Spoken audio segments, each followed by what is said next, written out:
Right, so one of the key themes of Jekyll and Hyde is good and evil. So let's have a look at what we would say about it in our exam.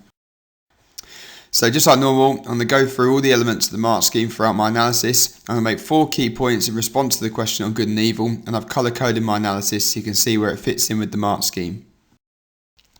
So first up, I need my conceptualized introduction. How does Stevenson present the clash between good and evil? Now, the few things I would establish straight away in my introduction is that Stephen shows they are both reliant on each other. He shows that society determines what is good and evil, so good is keeping to society's limits, whereas evil is freedom and those people that don't follow the rules of society. Now, the problem is that our impulsive desires, which we consider evil, can consume us and can destroy us. So what 4 points would I make? I'd use my first paragraph to talk about the juxtaposition between good and evil, and this is shown in chapter 1, the story of the door between the good of the girl and the evil of Hyde. The quote I've got for that is trampled calmly over the child's body.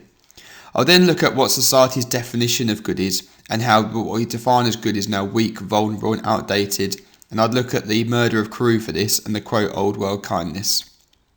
But I then look at how our impulsive desires, our evil side, can consume us, and there's not much we can do about that. We can't control it, and our quote for that is barbed with iron.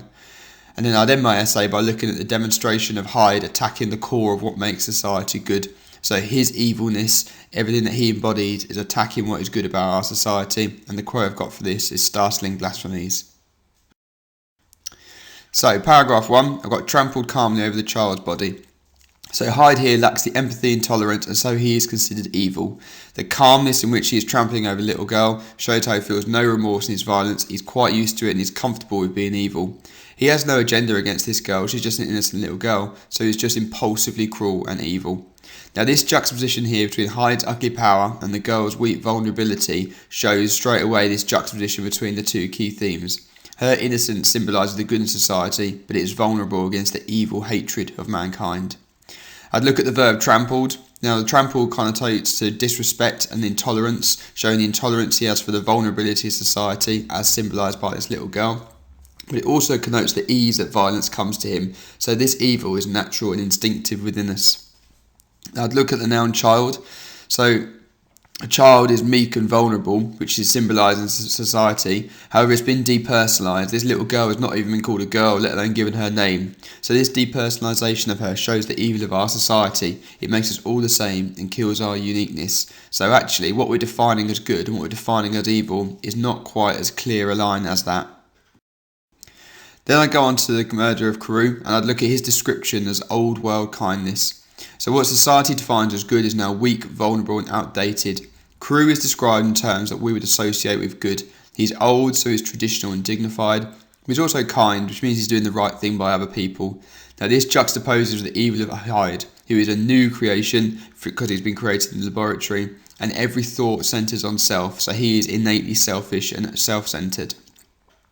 I'd look at the adjective old world here, because these traditional good qualities that we've just gone through are now outdated and irrelevant. They're part of the old world. So we are now in a world of being selfish and impulsive and desiring to be free.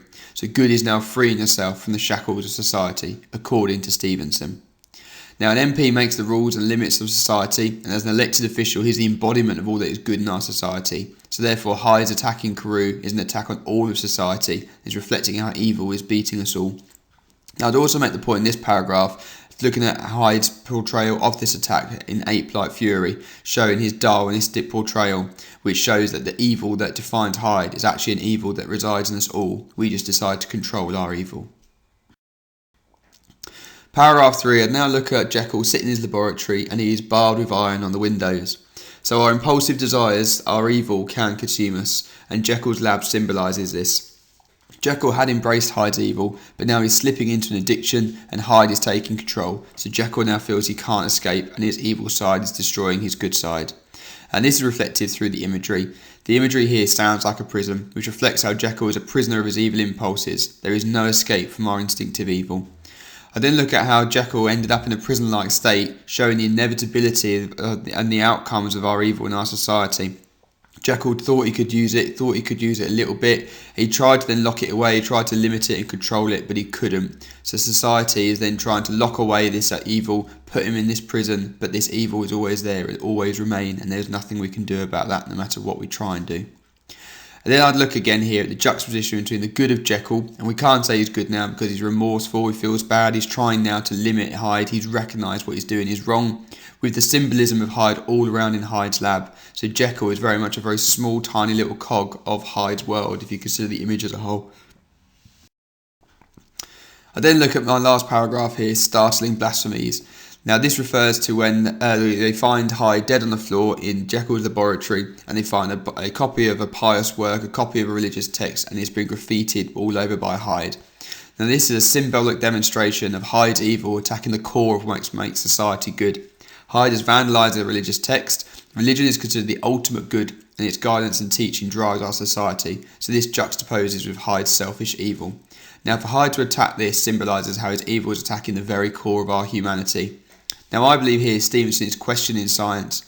We have a scientific creation here, Hyde, that is attacking a symbol of religion. So if we're going to look at an essay on good and evil, which one of those two things is good, which one of those two things is evil? Is science good for opening our eyes to this evil, and religion evil for denying it, or vice versa? That's a discussion I think you should be trying to have in your exam.